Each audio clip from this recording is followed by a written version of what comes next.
Today, the earth stood still. In London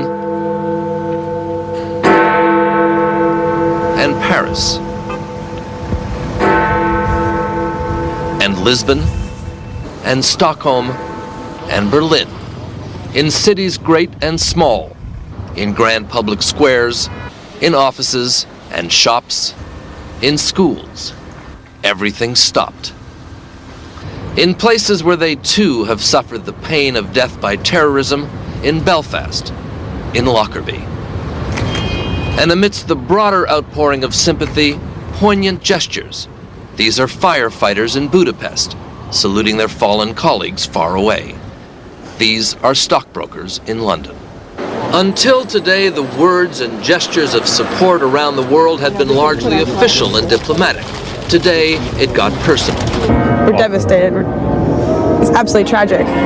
And the sense of tragedy wasn't the only sentiment that was being shared with Americans. Well, one's initial reaction is to just go and nail the bastards. Excuse the language. The unity had another extraordinary expression today at St. Paul's Cathedral in London, where the Star-Spangled Banner began an emotionally charged memorial service.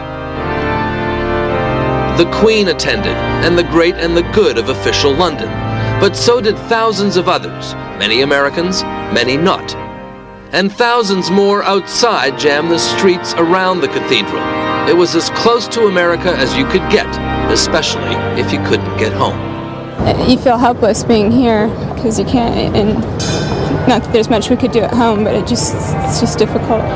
They prayed in their multitudes in London and in Berlin, or they prayed alone, the Pope at his retreat outside Rome. Governments paused here too. Politicians stopped their arguments from Helsinki to Brussels.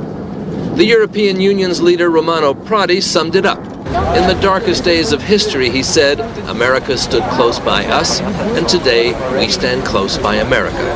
And everyone here knows what that means.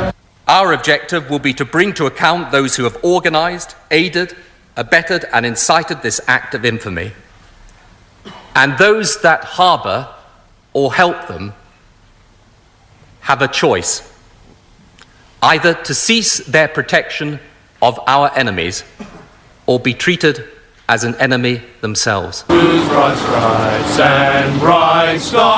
it was the people who spoke loudest in their silence, and in Warsaw, in song. The liberties now threatened by terrorism are nowhere more appreciated than in Eastern Europe. The final word of the day, though, may have been uttered by a woman in Paris. Today, she said, we are all Americans. Mark Phillips, CBS News, London.